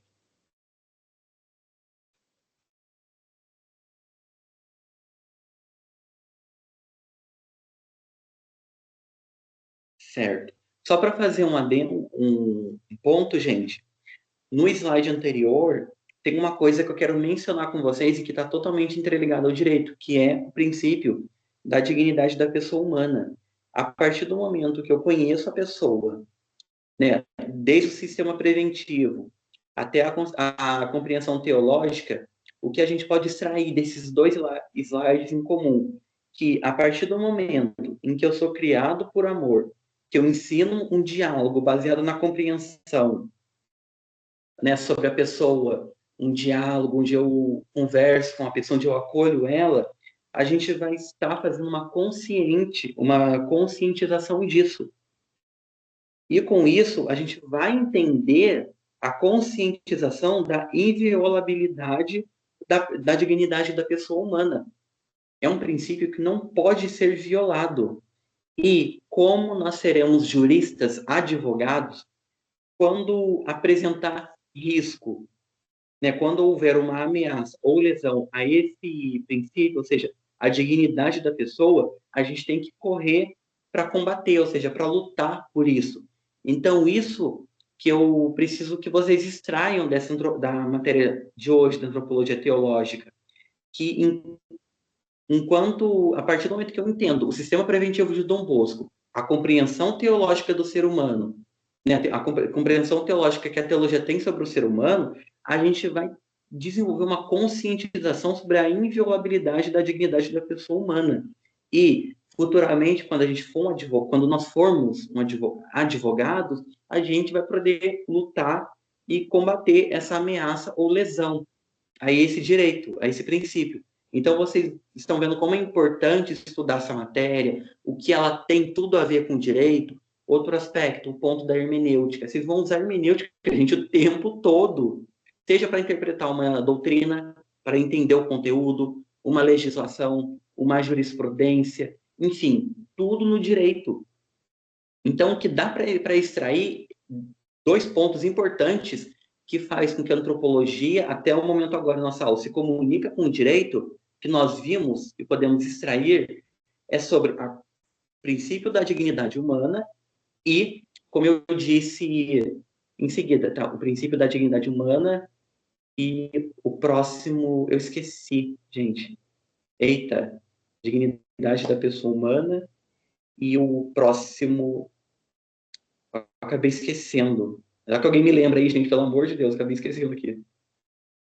Dignidade da pessoa humana e tem um outro que eu falei. Qual que era? A dignidade da pessoa humana. Enfim, vocês entenderam. Se eu lembrar por meio da aula, eu falo, ó, gente, lembrei, é tal coisa. Só para não tomar o tempo de vocês. Próximo passo, o último, que eu vi que a Rafaela, não sei se ela tá aí, acho que ela tá assim, que eu acho que eu ouvi a voz dela aquela hora. Que ela me disse que ela ficou com dúvida na parte da Edith Stein. E, para fechar, eu vou explicar de uma forma bem resumida sobre o que é a profundidade escura, segundo a Edith Stein. Tá joia? Próximo slide, por favor. Bom, vou começar com uma simples perguntinha para vocês. Vocês já passaram por algum momento de incerteza, de tristeza ou dúvida profunda sobre quem são ou qual o sentido da vida? Alguém poderia me responder? Só para começar a nossa aula, nosso último tema. Alguém tem algo a dizer? Poderia me dizer, por gentileza? Eu acho que todo mundo aqui já, porque querendo ou não, a gente é ser humano e principalmente na fase da adolescência a gente está desenvolvendo nosso caráter. Então é comum que a gente duvide de quem a gente é, ou a gente tenha dúvida, ou tem gente que até agora está buscando quem a gente é. Então eu acho que nesse caminho a gente vai ter essa incerteza ou essa tristeza e essa dúvida, e talvez a gente passe a vida inteira procurando o sentido da vida e nunca ache. Exatamente. Perfeito, Rafaela, certíssimo. E isso é principalmente comum quando a gente entra na faculdade. Por exemplo, quando eu entrei para fazer direito, embora eu tenha meu projeto de vida, né, fixo lá no ensino médio, que era entrar no direito, tudo, tinha às vezes que eu parava e pensava, falava, qual que é o sentido de eu estar aqui? Será que é o que eu vou querer? Né? Aquela dúvida de calouro, né, que a gente pergunta se é o que a gente queria, o que a gente está fazendo aqui. Então, tem tudo isso, o que você disse e mais essa parte. E ao longo dessa parte final, eu vou mostrar para vocês o que é a profundidade escura, e a respeito dessa parte, né, da gente ter essa incerteza do que é o sentido da vida, qual o sentido, o que eu preciso, né, a respeito desse vazio, tá joia? Então a gente vai rapidinho ver essa parte, beleza? Tudo bem por aqui, pessoal?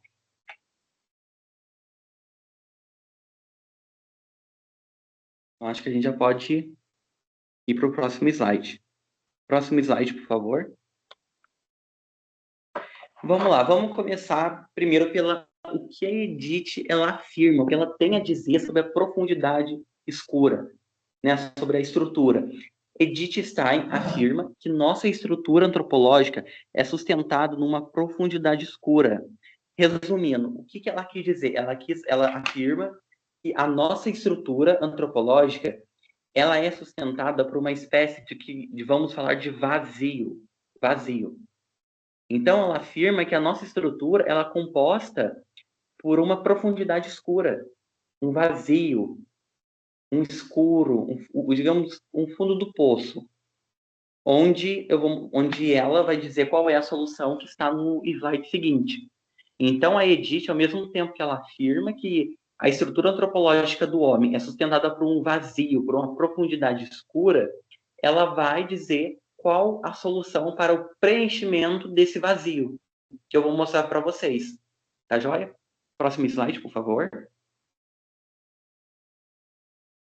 O que ela dizia e qual era o seu fundamento? Vamos ver o que a Edith dizia. Ela dizia que dentro de cada ser humano tem um lugar profundo e misterioso. Ou seja, aquele vazio, aquela sala fechada, vamos dizer assim, onde existe no nosso interior, ou seja, aquele escuro, aquele vazio, aquele ponto de interrogação que fica no escuro, onde surgem as nossas dúvidas, nossos medos, insegurança, espaço de incertezas, tudo isso. Então, é aquele espaço onde tem aquele famoso ponto de interrogação, onde com ele está os nossos medos, as nossas inseguranças, o nosso espaço de incerteza, ou seja, aquele vazio, aquela profundidade que existe dentro de nós. E ela diz que, ao invés de ser um problema, essa profundidade, gente, ela é vista como um crescimento. Quando estamos no escuro, que podemos encontrar respostas verdadeiras sobre nós mesmos. A partir do momento, né, que ela vai dizer, em que eu tenho essa profundidade, e que eu reflito, e que eu vou procurar refletir o que é aquilo, o que eu preciso fazer. Ou seja, quando eu tenho essa razão, as coisas já vão melhorando. Porque ela não é um problema, ela é uma profundidade, né, uma oportunidade para a gente ver o nosso interior, para a gente se conhecer os nossos medos. É até aquela famosa frase que passa no Instagram, que eu gosto, que é, quando você chama, digamos, como a psicanálise chama, os nossos demônios interiores. Quando a gente chama os nossos demônios interiores, quando a gente chama os nossos monstros para sentar, tomar um café, comer um bolo, é justamente por isso as coisas começam a melhorar. Porque a partir do momento que eu olho para dentro de mim, para essa profundidade, e eu busco entender, me autoconhecer, conhecer os meus medos, as coisas já vão melhorando. Então, ela não é um problema, mas uma oportunidade de autoconhecimento, de crescermos, tanto pessoalmente quanto espiritualmente. Então, portanto, trata de um estado de um vazio, de um silêncio e abandono que muitas pessoas, em momentos de crise existencial ou espiritual, enfrentam. Então, tem muitas pessoas que se encontram nesse estado de profundidade, um vazio, por conta de experimentar momentos de crise existencial, de crise espiritual, algum momento, alguma crise que ela está enfrentando na vida dela e que ela se encontra perdida no escuro, vagando por aí, né, um vazio que, segundo a pessoa, não vai ser preenchido. E essa profundidade escura da alma, ela pode ser, como eu lhes disse, uma forma de abertura e descobrimento da verdade. A partir do momento que eu vou me autoconhecer, vou saber quem eu sou, entendeu? E ela baseava seu fundamento em Jesus Cristo.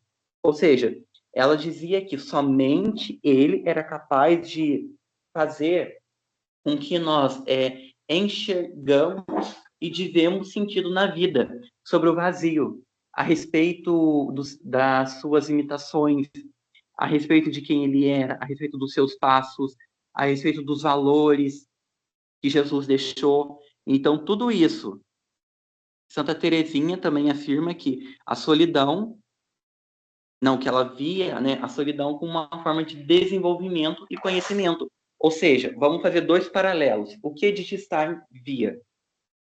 Falava, ela dizia que dentro de cada ser humano tem um lugar profundo e misterioso, ou seja, uma profundidade escura, onde moram nossas dúvidas. Ou seja, onde existe um profundo e misterioso mistério sobre a nossa vida, que fica dentro dessa profundidade, onde ficam os nossos medos, dúvidas, inseguranças e incerteza, e que, baseado nesses medos, nessa profundidade, ela diz que é uma oportunidade de crescimento, da gente mergulhar nesse vazio e entender o que é aquilo, os nossos medos, o que me impede, o que está me impossibilitando de ter um propósito, de ver um propósito na minha vida. Então, isso que ela dizia, que dentro dessa profundidade, ela via o ser humano com uma profundidade, e que faz parte da gente. Isso é normal, pessoal. A gente ter essa profundidade, esse vazio dentro da gente. E isso vem lá, como alguns estudiosos falam, desde o Jardim do Éden, porque a partir do momento em que houve uma quebra do vínculo entre Deus e o homem, ficou esse vazio. E por isso que ela afirma que ela baseia o seu fundamento em Jesus Cristo, porque Jesus Cristo veio para, digamos, para completar esse vazio que foi deixado durante o rompimento lá no Éden. Então, justamente ela diz que só Jesus Cristo pode preencher esse vazio, essa profundidade que faz parte do ser humano, que ocorreu lá no Jardim do Éden, onde houve essa quebra. Então, só Jesus Cristo, a partir dos seus ensinamentos, dos seus valores, pode fazer com que a gente conheça essa profundidade, que a gente se conheça, e que, baseado nos ensinos de Jesus, nos seus valores cristãos, a gente possa viver uma vida melhor, possa ver sentido na vida, uma vida mais colorida, digamos assim. Então é isso que ela dizia, que só Jesus Cristo, os ensinamentos, os valores, ou seja, conhecer a Cristo, poderia suprir esse vazio, fazer com que a gente se conheça essa profundidade. E a Santa Teresinha vai reforçar ainda mais que é uma forma de desenvolvimento, de crescimento, tanto espiritual como eu vou dizer, tanto espiritual como pessoal. Então é o momento da gente se conhecer. Então é um momento de crescimento e não de solidão. Então é isso que Edith deixava, né, que ela deixou o seu ensinamento a respeito da profundidade, que faz parte da concepção, né, da antropológica sobre o homem. Próximo slide, por favor.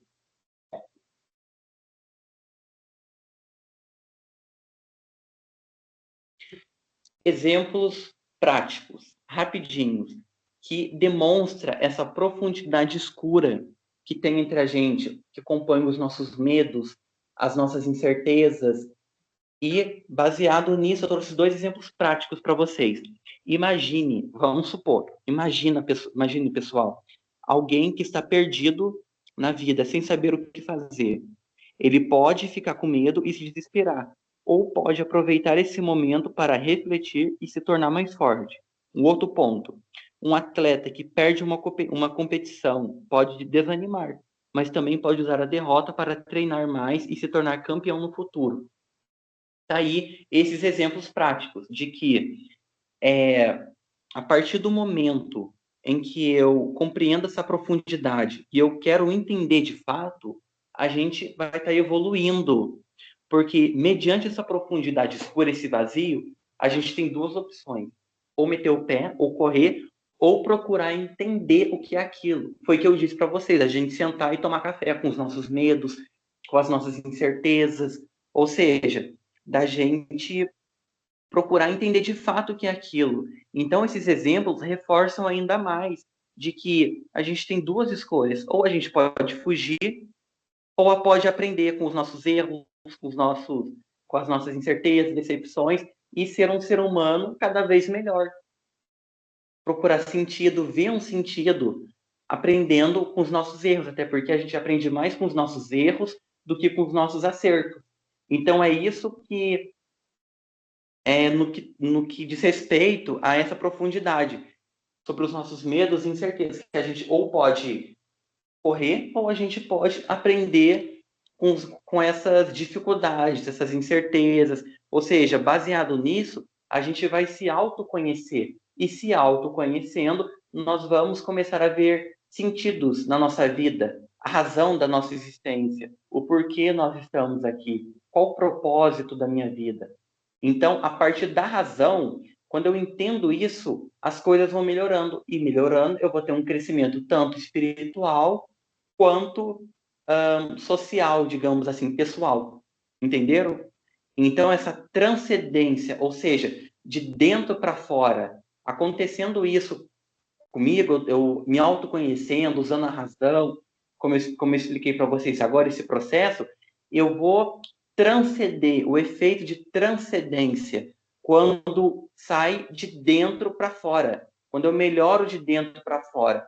E quando isso sai de dentro para fora, o que estava dentro de mim, o que eu aprendi, é projetado na realidade, e é onde eu consigo ver sentido na vida, eu consigo ver o meu propósito, qual o sentido, que propósito que eu tenho que fazer, o que eu vim fazer aqui, qual o meu papel enquanto pessoa nessa sociedade. Então, vocês percebam esse efeito da transcendência, mas para isso a gente tem que, primeiro, reconhecer a nossa profundidade, como eu vou dizer, conhecer os nossos medos, as nossas incertezas, aprender com eles, melhorar, ir progredindo, aprendendo, nos conhecendo melhor, para que isso possa ocorrer. Sim? É porque aí também entra que o professor também comentou na sala, né? Que isso aí não é um limite para a gente, né? Não é um limite que se impõe a nós. A gente pode navegar em águas profundas, as águas profundas do interior. Então, esse descobrimento aí interior vai fazer a gente ter essa transcendência. É só assim. Então, não é ver isso como um lado negativo, né? É uma situação difícil, que muitas vezes a gente é exposto, mas que se a gente souber trabalhar, entender tudo isso, esse processo, a gente consegue evoluir. Achei legal esse ensinamento dela, da freira, né? Edith. Sim, eu também Stein. gostei. Isso. Sim, eu gostei bastante do ensinamento dela e concordo com o que você disse, porque a gente tem duas escolhas. Não é um limite, né? Não é um limite que é imposto a nós, né?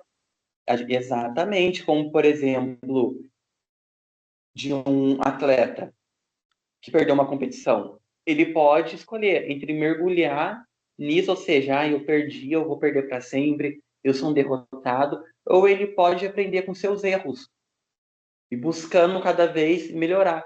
Ou seja, ou eu posso fugir, ou eu posso aprender com os meus erros, ou seja, me tornar uma pessoa cada vez melhor. Então é isso que o ensinamento bacana que ela deixou. Ou você navega em águas escuras, ou você busca entender a sua profundidade, o que está acontecendo dentro do seu interior. Próximo slide, por favor. E, por fim, a compreensão teológica. O que é teologia, né, nesse aspecto de profundidade escura? Qual a compreensão teológica que nós temos desse assunto? Ou seja, o que a teologia vê a respeito desse tema? Que Jesus, é claro, o próprio Cristo, nos ajuda a ver que existe uma superfície iluminada na profundidade escura. Ou seja, Jesus é aquela luz que está no fim do túnel. É somente por ele, né? É somente através dele que a gente vai entender essa profundidade escura. Então, Jesus, segundo essa compreensão teológica, é a luz no fim do túnel, é a luz que ilumina na nossa profundidade escura e nos faz entender aquela profundidade, os nossos medos, o porquê daquilo, o porquê disso, o porquê daquilo, entendeu? Então, no aspecto da compreensão teológica, Jesus é a luz que vai nos ajudar a compreender essa profundidade, tal como revela né, que Jesus revela quem é o ser humano. Um ser humano falho, né, um ser humano que precisa dele, que precisa dos seus ensinamentos, né, quem é o ser humano, né, num aspecto teológico, e ajuda-nos a ver o que há em nossa superfície iluminada e na nossa profundidade escura. Então, no aspecto teológico, somente Cristo que vai nos fazer entender a nossa profundidade. Ele que vai revelar quem somos nós. Um ser humano falho, um ser humano que precisa de uma relação com o Criador,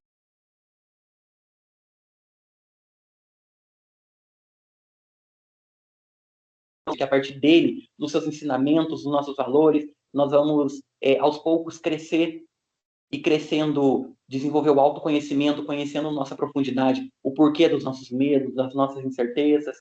Então, isso que vem isso que tem essa compreensão teológica, certo? Eu acho que esse é o último slide, eu acho que tem outro. E o que ela representa? Rapidinho, representa a jornada, basicamente, ou seja, representa a jornada, a busca pelo autoconhecimento, da gente conhecer o porquê daquela profundidade escura, ou seja, mergulhar, ou seja, aquela verdade que envolve, né, aquele sofrimento, ou seja, o autoconhecimento da verdade que envolve aqueles sofrimentos, aquela incerteza, e que abre portas para a transcendência, ou seja, de dentro para fora, como eu expliquei para vocês. E ela busca nos levar a algo maior do que o eu individual, ou seja, não somente no eu me conheço, eu fiz isso, não. Crescimento espiritual e pessoal. E para que assim a gente possa desenvolver uma conexão com Deus e partilhar isso para a sociedade, certo? Então, basicamente, é o que ela representa: uma jornada em busca do autoconhecimento, da nossa profundidade, e que é um crescimento espiritual e pessoal e de conexão com o divino. Simples.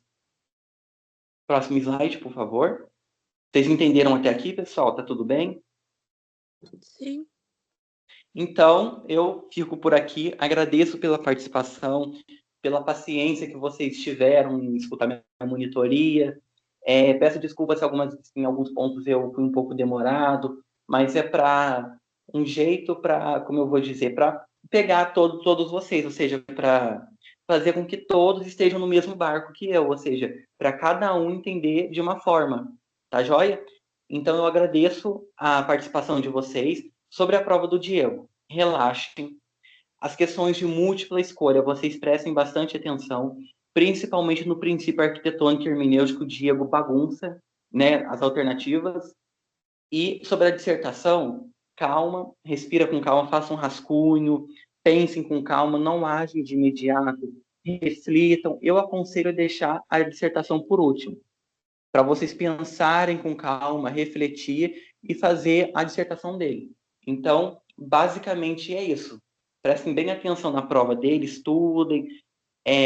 Eu vou disponibilizar os slides para vocês, tá bom? Então, os 3 temas que a gente abordou. É essencial vocês saberem fazer uma dissertação de cada um, ou seja, fazer uma dissertação sobre o que é o sistema preventivo, que vocês entenderam, o que vocês entenderam sobre a compreensão teológica do ser humano, da Edith Stein, que aí vocês treinam para quando chegar na prova, vocês já estarem com a cabeça fresca. Tá joia, pessoal? Eu agradeço novamente a participação de vocês. Aos que tiraram dúvidas, muito obrigado. Qualquer coisa, eu estou no meu privado, podem mandar mensagem. A turma que estuda da noite, o primeiro ano, a minha sala é em frente de vocês, podem me procurar para o que for necessário. Tá joia? Obrigada, José. Foi ótimo. Imagina, pessoal. Uma excelente prova. Oi, alguém me chamou? Acho que tinha alguém me chamado. Tchau. Tchau.